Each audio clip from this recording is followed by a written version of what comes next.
Hey guys, Jeeps here, and welcome to something I have been wanting to show you for months. That's right, the NDA on the MechWarrior Online closed beta dropped today. Now, for those of you who may have been wondering, way back when I made a joke about, I'm playing a beta of the game that's NDA'd, and it's much slower than Tribes. Because, I knew saying it was much slower than Tribes would not in any way give it away. It was this, but I was not allowed to talk about it. I couldn't even tell you guys I was in it at that point. Obviously, if you watch the vlog post or follow my Facebook page, you have known that I've been playing this now because they did let it so you could talk about being in it. You just couldn't give any experiences. This happened a week or so ago, I think, when they made that change. But the NDA is dropped now. I am allowed to record it. I'm allowed to tell you about it, show you it, and you're going to be getting a lot of it. I have been wanting to cover this game so badly, and now I have the chance. But there is something very, very important before we continue, and that is these words here, closed beta. This game is very much still a beta product, and a closed beta product at that, as you might expect from the name. This is not some, oh hey, it's a demo beta. Even though you can get into it fairly easily now, there are plenty of giveaways, and you can still buy the Founders packages, which I might mention later on in more detail. If you want to get in, that's actually how I got into this beta. But it is still very much a beta. If you were to come in here expecting to be an almost done game, you would probably be disappointed. That is not to say that it is not fairly enjoyable at the moment, it's just not finished yet. It does look quite good, it still plays pretty well, despite the fact the balance is not quite there yet, and there are a bunch of mechs not in the game yet. I think there are 9 currently in the game. We will, again, be looking at that in a moment. I just can't remember at the top of my head. But it is now in a state where IGP, the publishers, and Piranha Games, the developers, are comfortable having it shown to the public in a less controlled fashion. And I think it was a good decision, because frankly, it is in a decent state at the moment. So what I want to show you today is the front end. We probably, in this video, however, there will probably be another video very shortly afterwards. I just don't want to make this too long. Actually show the gameplay itself. We are going to talk about the Mech Lab, the Pilot Lab, in just kind of brief detail. We're not going to do some really in-depth per mech kind of thing, but we'll show you the overviews of what you would expect if you were to get in this game when you logged in the first time. Now, this is what you get after you've logged in. This screen right here. As you can see, you get these little news flash things on the side, some of which are actual, news, like this Take Your Best Shot one. This is a news post. If you click on it, it will open up another window that you can't see happening. Sorry about that. I don't know what just happened in the video. It actually will take you to the website, which is mwomerks.com. There will be a link in the description of this video. You should definitely check it out if you're interested. And that's the news actually on the NDA dropping. However, these ISN newsflash things are in-world news little bulletins, which is cool. MechWarrior, or more specifically Battletech, the lore it is based on, the setting this game takes place in, has a very in-depth lore and background to it, which, for me, as someone who is a diehard Warhammer 40k fan, and just Warhammer in general, actually, I love really in-depth, crazy lore, and they're both war games anyway, so actually there's some crossover in the interests there. So these are kind of cool.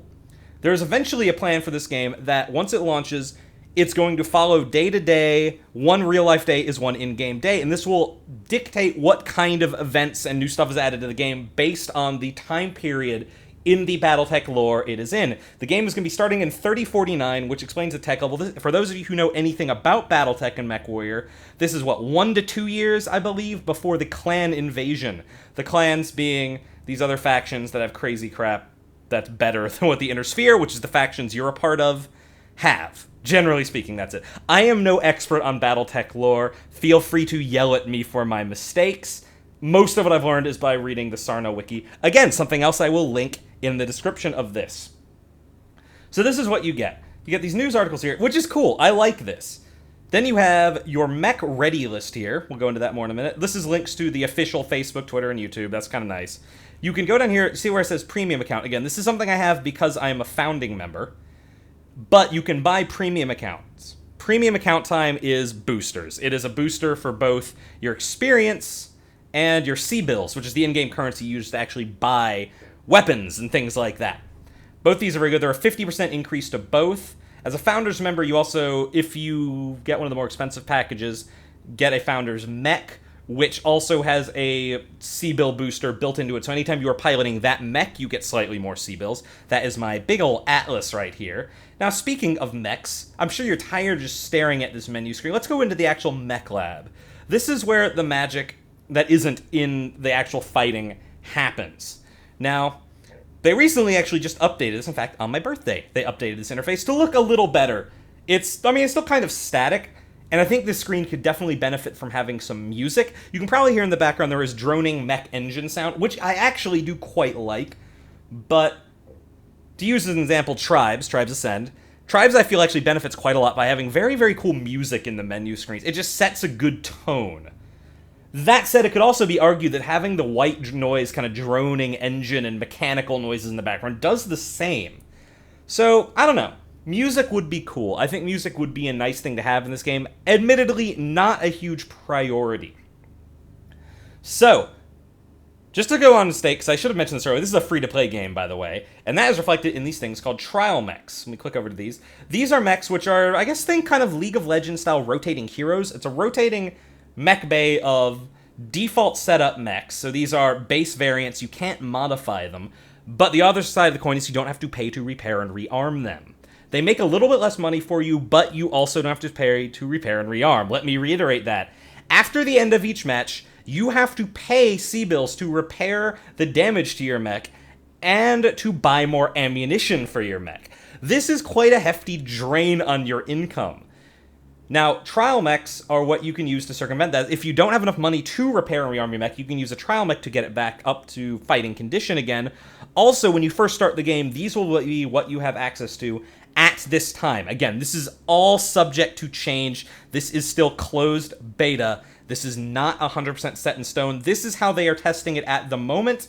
They may change it. Personally, I'm not sure if I like the idea, mostly because you can't customize trial mechs. They are the fixed variants. And while you do get a nice little variety here, I mean, and they're not even all prime variants. You get the prime variant of the Jenner, for example, this one, but then you get a long-range missile variant of a Hunchback, the only non-missile variant of a Catapult, which has these big particle cannons called PPCs on it, some machine guns, some lasers, pretty cool. And then a really weird version of the Atlas, which I actually really hate this variant of the Atlas. It's like my least favorite one, but I do love Atlases.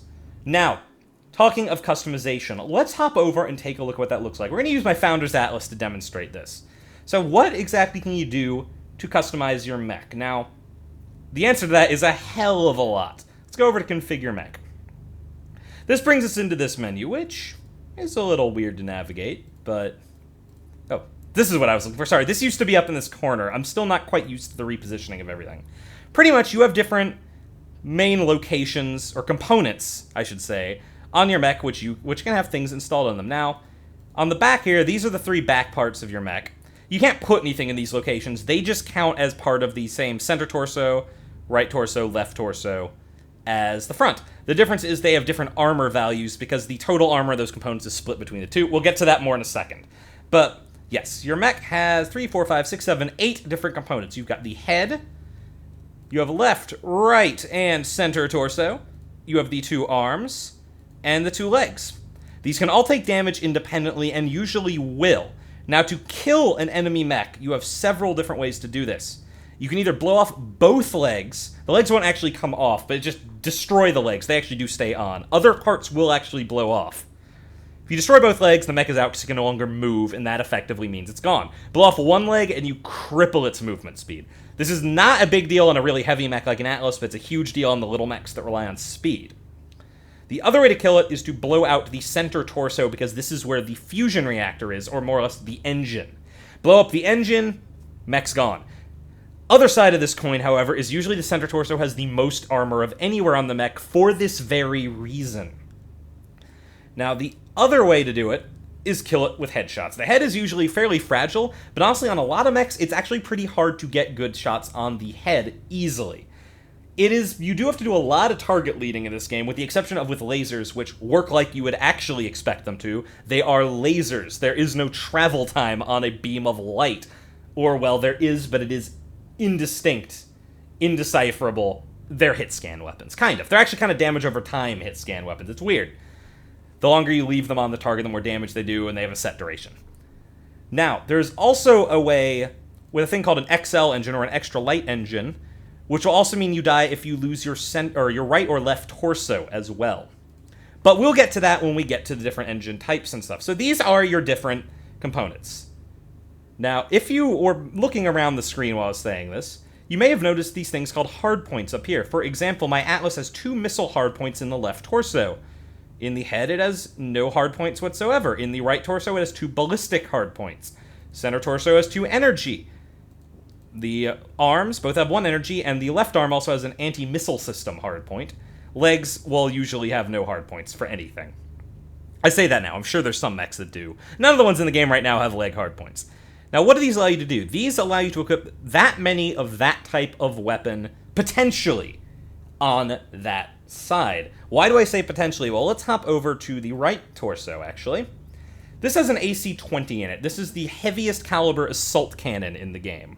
Or autocannon. Sorry, I keep wanting to call them assault cannon. Autocannon. They're just the big guns. Now, this takes up a lot of slots.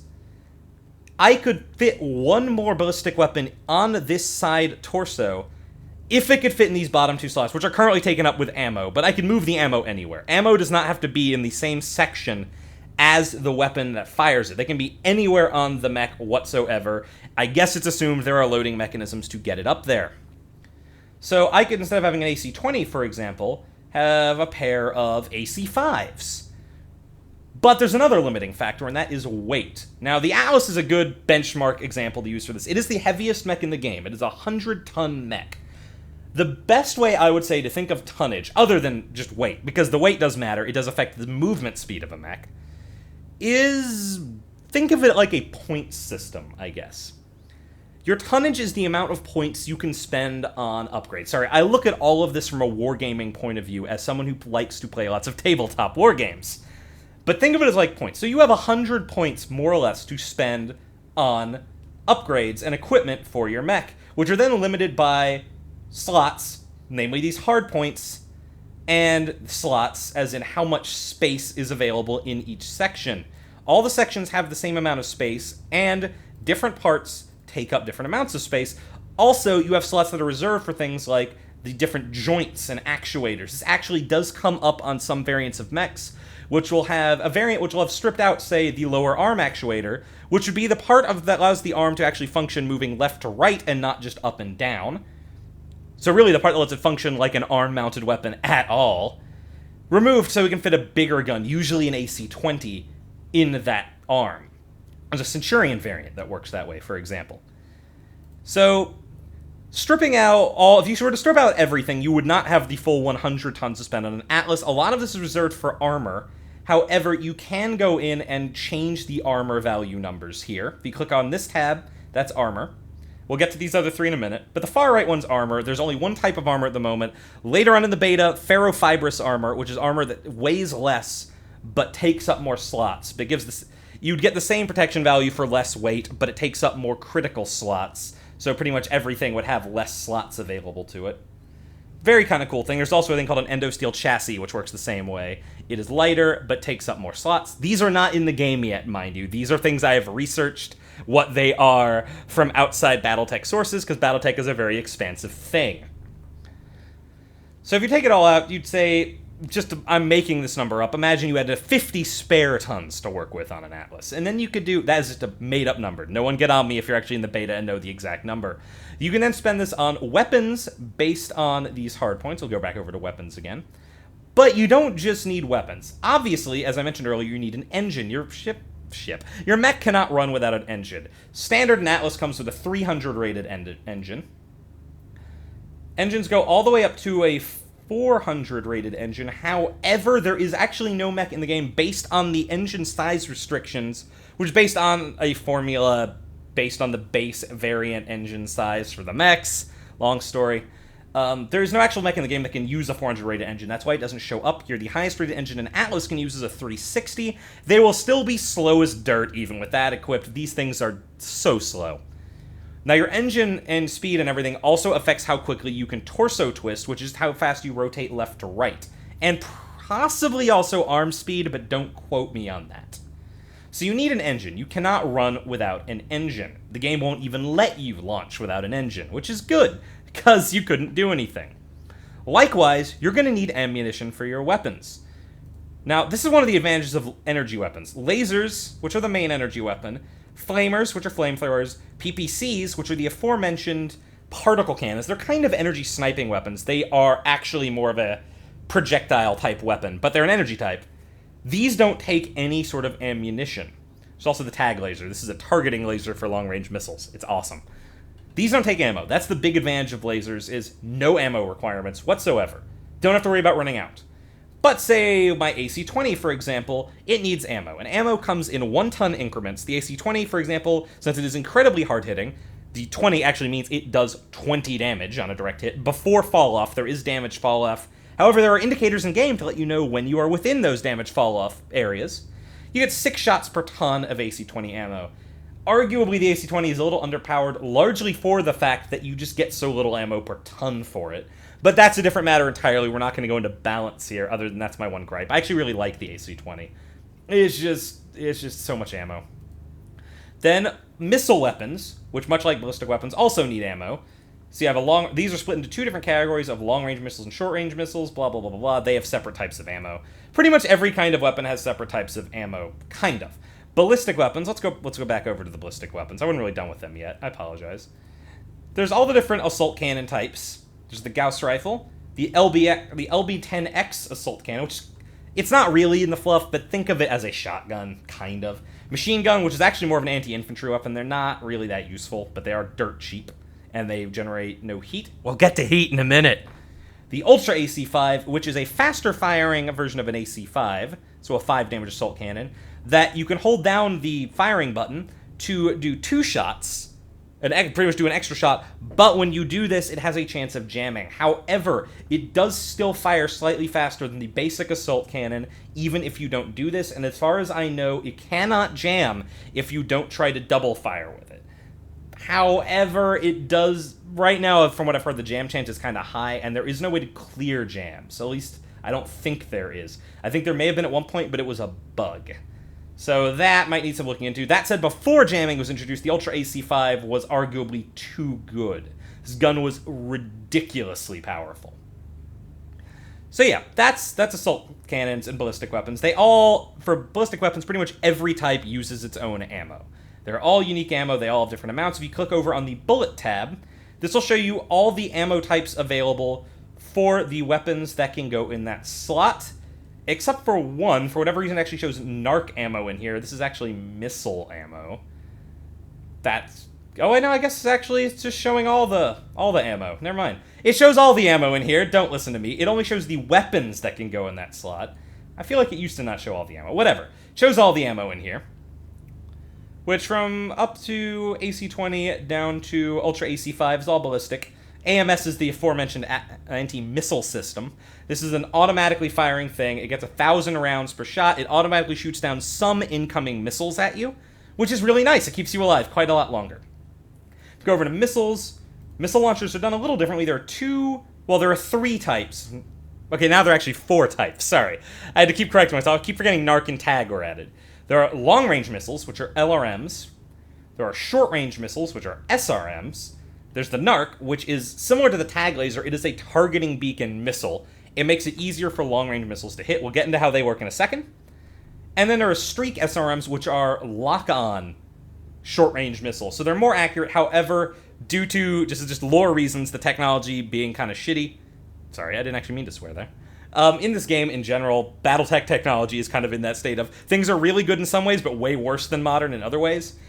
Streak SRMs, they can only do the 2-shot variants. Now, unlike with the ballistic weapons, the numbers on the missile launchers represent how many missiles they fire in a burst, not the damage. There is a specific formula, I don't know it off the top of my head. It is on the forums many times. You can find it on the Sarna.net wiki. It is easy to find.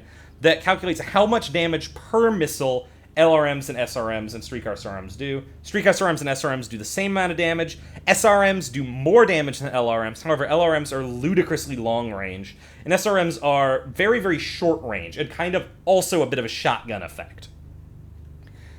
Now, the Streak SRM has the advantage of it is a bit more targeted due to having to lock on, but, again, it only comes in a variant of a 2.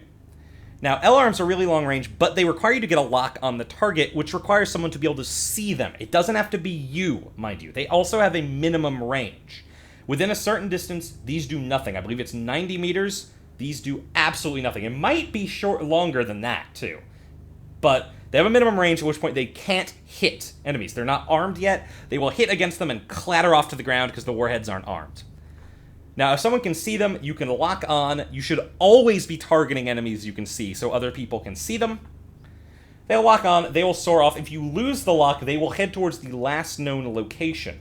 Now, if the enemy is targeted with a narc beacon or has a tag laser shown on it, they are more directed and much more easily will find their target again. It is easier for you to keep the lock, and they just hit in a more focused burst. Normally, missiles are fairly spread out when they hit, which is less effective because their large amount of damage is then scattered across large amounts of area.